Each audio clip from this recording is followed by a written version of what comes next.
What's going on, everyone? I'm just a typical, average American here today to react and learn about 7 American companies that are actually Canadian. Huh? Here in the United States, we definitely like to think that we are the best at capitalism and business and technology and all that stuff and we take a lot of pride in that. So it's a bit confusing for me to hear that 7 of our American companies here in the US are actually Canadian. So today, I really want to check out this video here and learn more about what this means exactly. So let's take a look. So in this video, let's look at how Canada makes American life possible. Whoa. That's not a statement that you hear much at all here in the United States. How Canada makes American life possible. Because we like to think, I'm telling you, like when you grow up here, when you're born here, grow up here, you're taught from a very young age as a little kid that we are the greatest place in the world and we don't need anyone else. Everyone needs us. That's really what you're taught.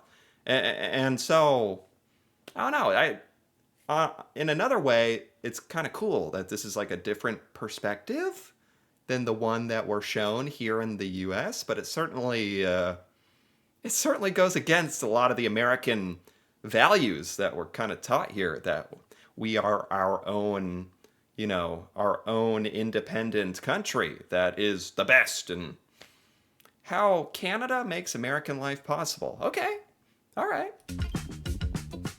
Let's start with the most critical dependency, energy. And it turns out that America's entire energy system depends on Canadian infrastructure in ways that many don't even realize. What? Our energy?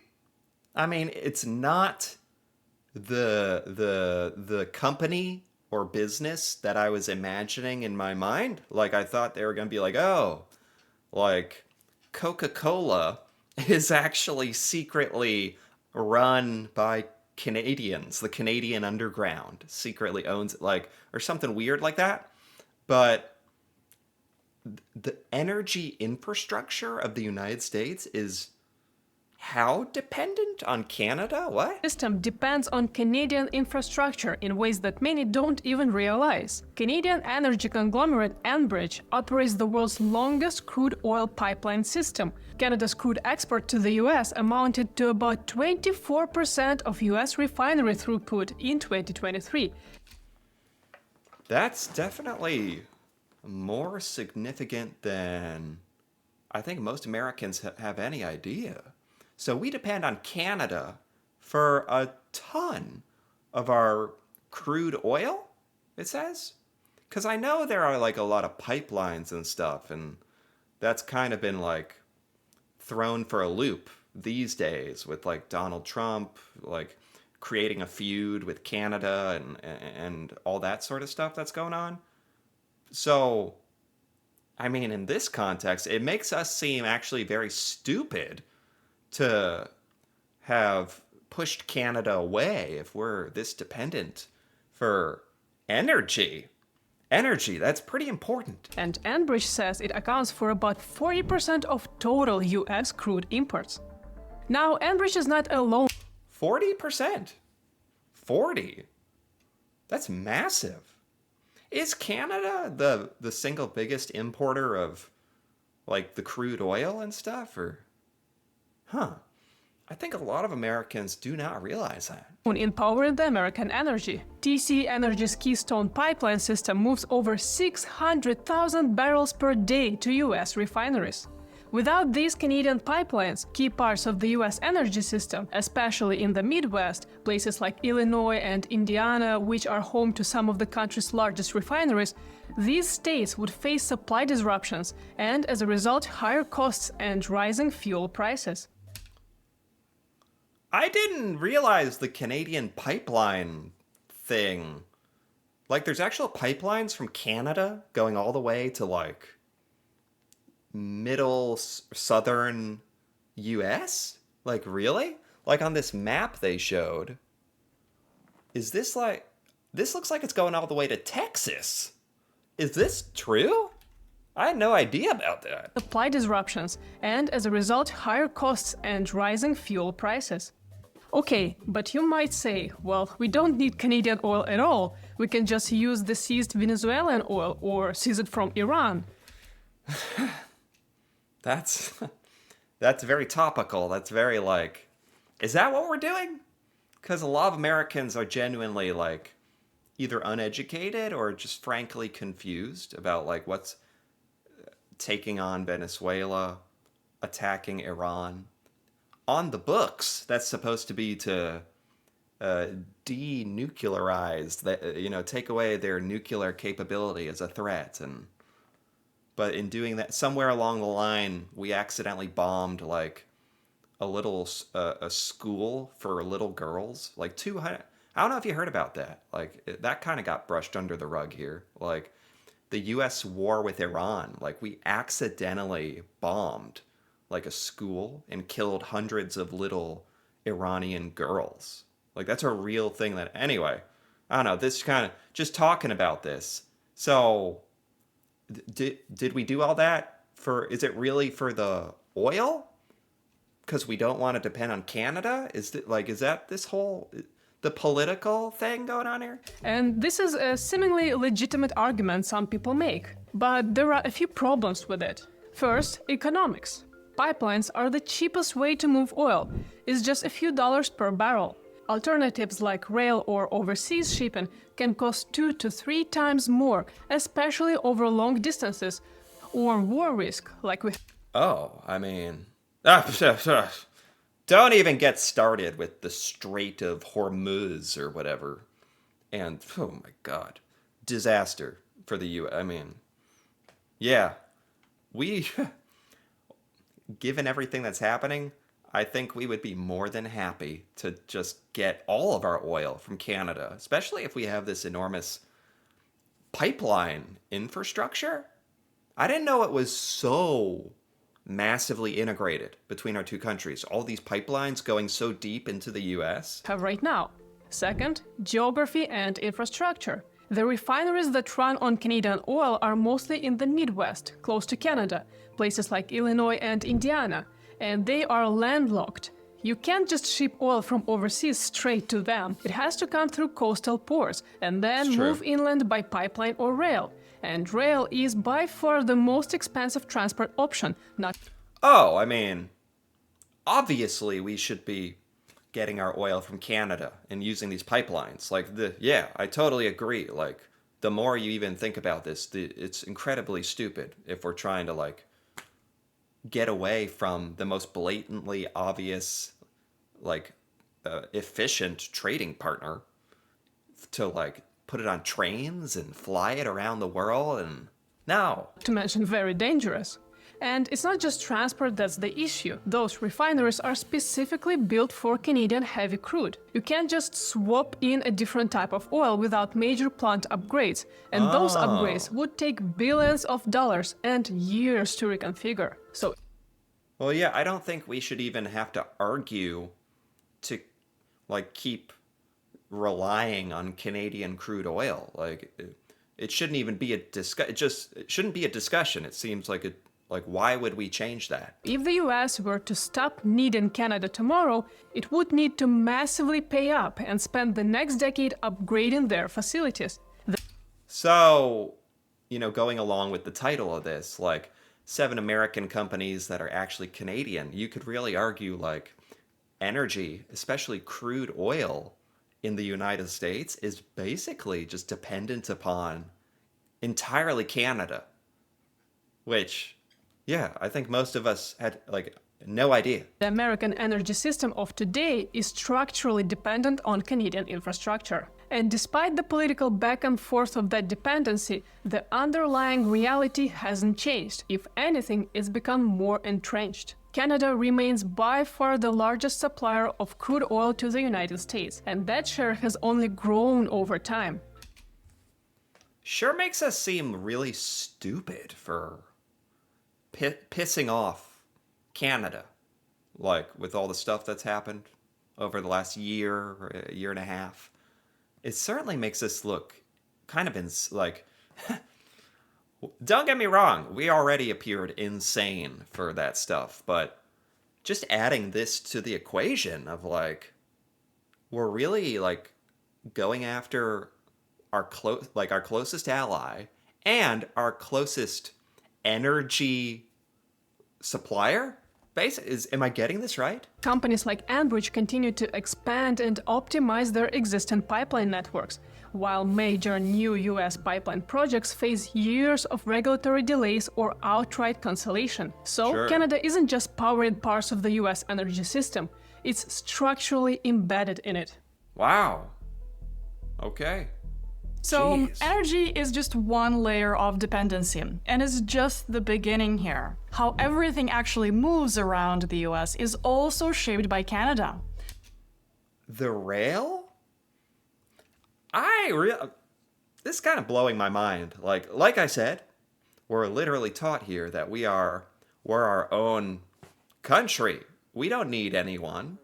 This makes it abundantly clear we are incredibly dependent upon Canada for, I mean, now the rail, like transporting stuff, and there's still like 5 more things to come, right? The thing is that a big part of the American logistics system runs on Canadian rail. Canadian National Railway moves hundreds of millions of tons of goods across North America every year, with a massive portion of that network running through the United States. CN What? runs a nearly 20,000-mile network spanning Canada and the US, making I know we did some oil trade stuff with Canada. I was like aware of that, but I didn't know we had anything to do with like Canadian Railroad and this kind of thing. it one of the North America's most deeply integrated cross-border rail system.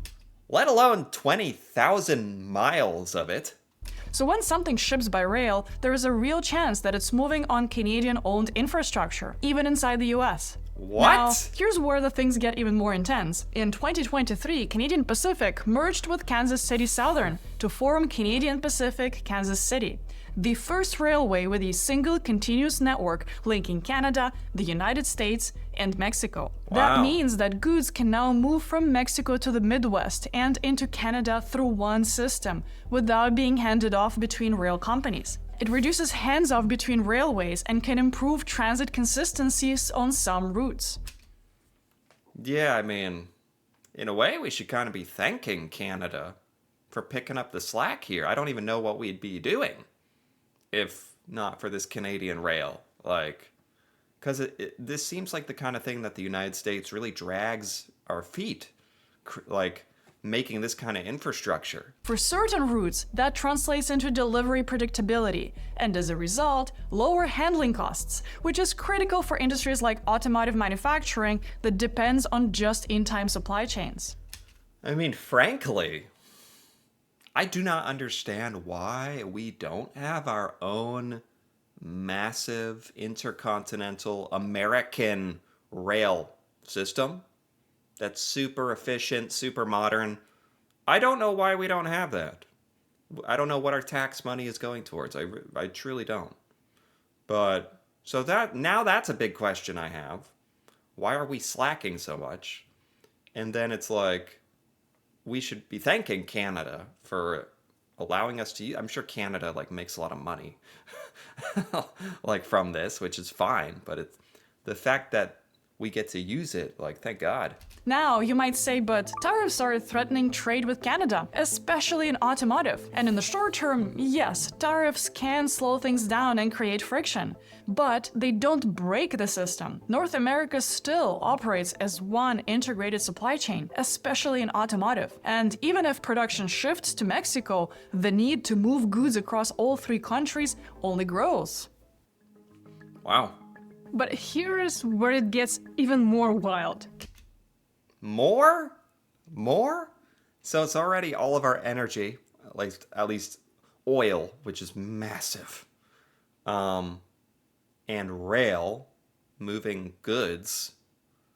And you say it's going to get crazier? That's already that's blowing my mind. Americans have no idea. That's what I realized. We have no idea how the heck anything works. Like, I had no idea. So what else is there? Canadian pension fund don't just invest in American infrastructure, they're quietly building the future of it. Real estate and finance? Ontario Teachers Pension Plan owns a stake in the Chicago Skyway. Every time you pay that toll, you are funding Canadian retirements. But that's the old playbook. The new playbook is even bigger. In 2024, CPPIB, Canada Pension Plan Investment Board, committed 15 billion American dollars to build AI data centers across America, partnering with Equinix to construct massive 100 megawatt campuses that will power the next generation of American AI infrastructure. Canada has a massive stake in the American AI infrastructure. I'm starting to get worried. No offense, but it's like any country with stuff like this critical to our infrastructure, especially like AI, which is going to run the future or something, that country should probably own all of its own stuff, just from a national security standpoint.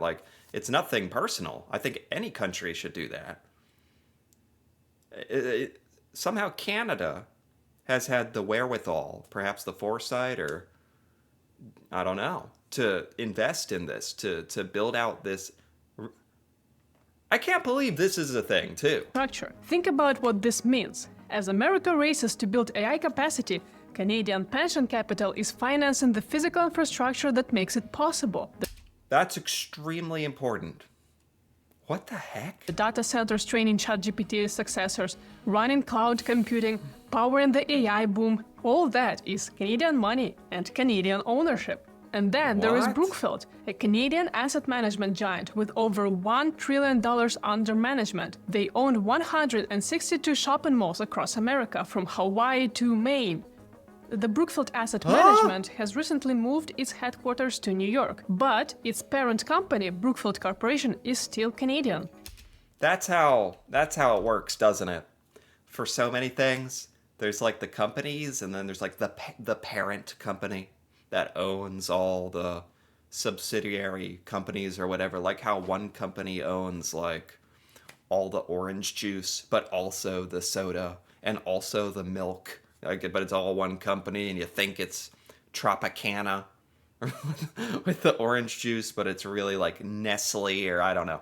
But that's just how it works, I guess. And in this case, there's a lot of American infrastructure that's under the umbrella of these huge Canadian, I don't know, funds or parent companies, I guess you'd say. Canadian pension capital is, in a way, subsidizing American infrastructure, not through charity, but through patient capital that American investors won't deploy, and in exchange, Canadians own the assets.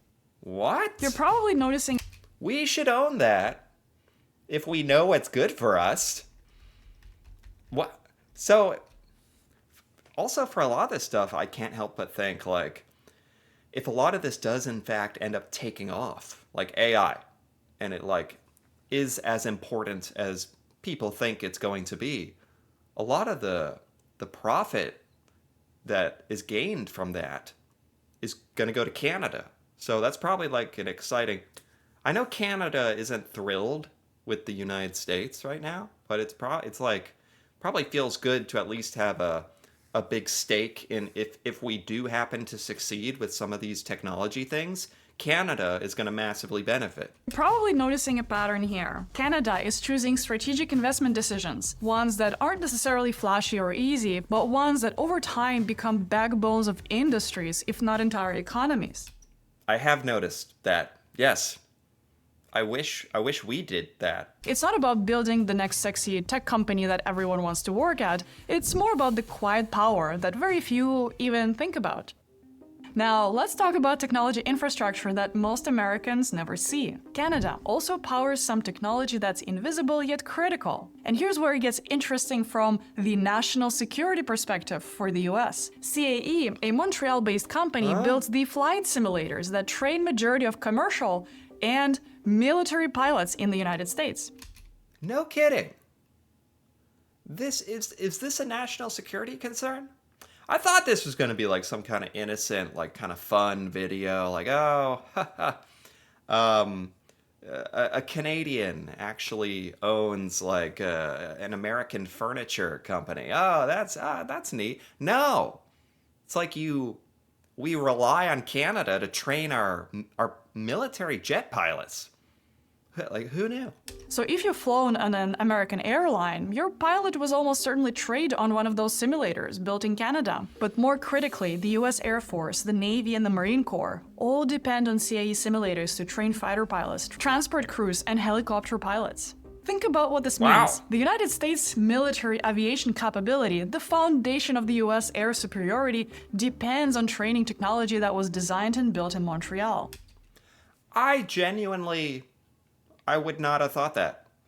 Like, yeah, I genuinely would not have thought that's how it would be.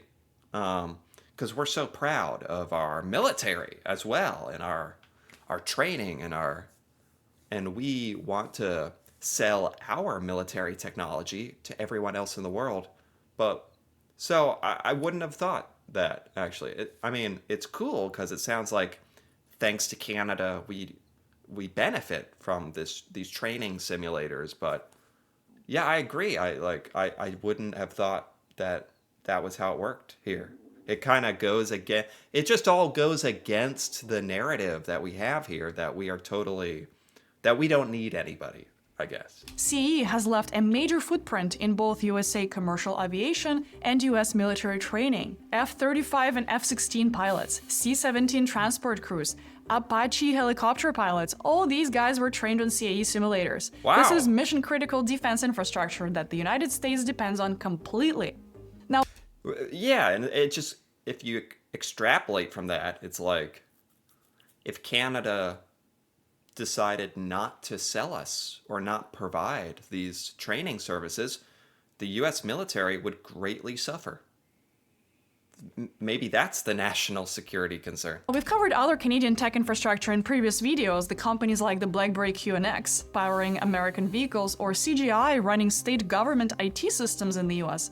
We're not going to talk about these in this video, but you can check out this video. We're going to leave some links below if you want to learn more about them and the impact that they're making on the world. What we're talking about here is just the tip of the iceberg.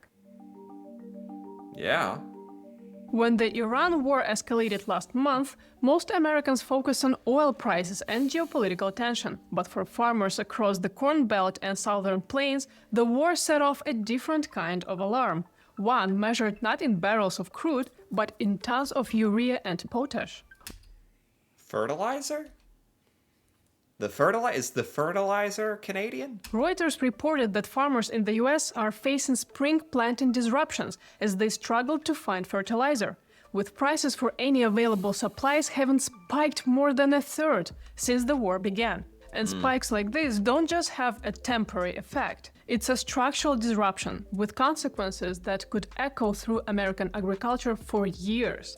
I know that the Iran war, the U.S. is having right now, is having a big effect on a lot of industries in the U.S. The price of everything seems to be going up. It's crazy, especially from like a president who campaigned on no more wars.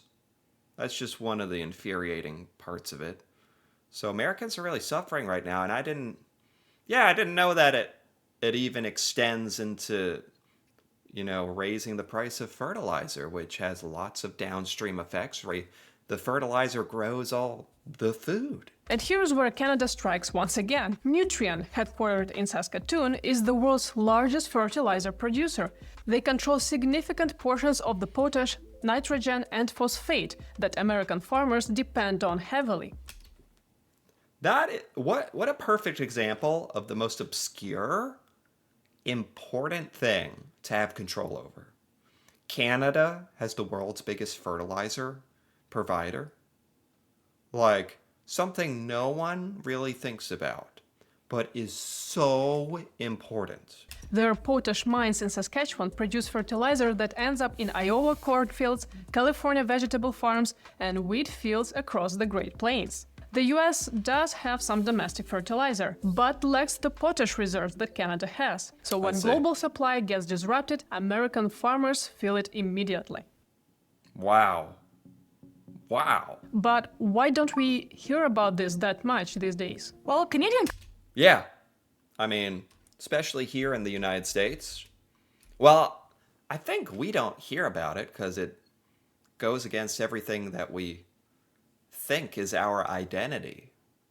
Like, Americans would be shook to find out that we are so incredibly dependent upon Canada for so many things. It just goes totally against what we think about ourselves. Canadian companies that control American infrastructure tend to be B2B. They're not consumer-facing. You don't see an Enbridge logo when you fill up gas. Right. Or you don't think about CN Rail when you order on Amazon. Right. That's what I thought this video was. Like, oh, Amazon has like a Canadian CEO or something, like who controls Jeff Bezos like a puppeteer, and it's like, oh, whoa. No, it's not that obvious. It's these business to business, like infrastructure type companies. And you might never even heard about the CPPIB letter combination. This invisibility is partly strategic and partly just how infrastructure works. No one thinks about who owns the pipes, the rails, or the simulators until they break. But it also reflects something deeper. While American companies are chasing consumer tech and social media valuations, Canadian companies and pension funds bought pipelines, railroads, toll roads, simulation technology. They were patient, decade-long investments in unsexy industries that are now structurally irreplaceable. It's very smart from Canada. And very concerning for and I think maybe it's projection. Because if the United States owned all of this infrastructure in Canada, if it was the reverse situation, where America controlled all the Canadian companies, the infrastructure, I think we would exploit that. We would use that against Canada to get what we want in a very perverse, frankly, an evil way. So I guess it's projection maybe to think like it's kind of scary that Canada has all this influence, control, and ownership over all this infrastructure in the United States that we rely on for everything. Luckily, Canada seems like to be very reasonable and hasn't shown that it's done anything really like that, but it's kind of unnerving to know that that's a possibility, So back to the original question. Does the US still need Canada? If you're American, 28% of your oil flows through Canadian pipes. Some of your highways run on Canadian pension capital, and your military pilots train on Canadian simulators. Not to mention Canadian fertilizer that's critical for American farms. Wow. The answer to that question is already built into your infrastructure. Getting rid of it or unwinding it will take decades and hundreds of billions of dollars. So you're saying this dependency isn't rhetorical or political. It's structurally integrated. And if you're Canadian, this is what the strategic patience looks like. While everybody else is Yeah. chasing headlines and sexy tech companies, Canada is buying that infrastructure that make economies run. It's not flashy, but it generates returns and powers the country. Wow. Not what I expected to hear. I did not know that the US was so vulnerable, especially to Canada. I mean, it's funny because it's not like that's perhaps the wrong way to look at it. It's like the United States is massively benefiting from Canadian investment. It's a good thing, like that we have all these things that Canada is providing for us and paying for. It's just like I hope. It's like how Batman always carried around some kryptonite in his utility belt in case Superman turned evil. You know what I mean? That's what this makes me think of. So this was eye-opening. This was crazy. But it's good to understand how the world really works, even if it kind of shatters our American view of ourselves. So I think more Americans need to like check this stuff out and understand this. It's humbling. So anyway, if you enjoyed this, feel free to give this video a like or leave a comment with your thoughts on these American companies that are actually Canadian. Pretty crazy. So, and if you're interested in more videos like this, me reacting to Canadian things that I've never seen before or learned about, feel free to subscribe for more. And until then, thanks for watching and see you next time.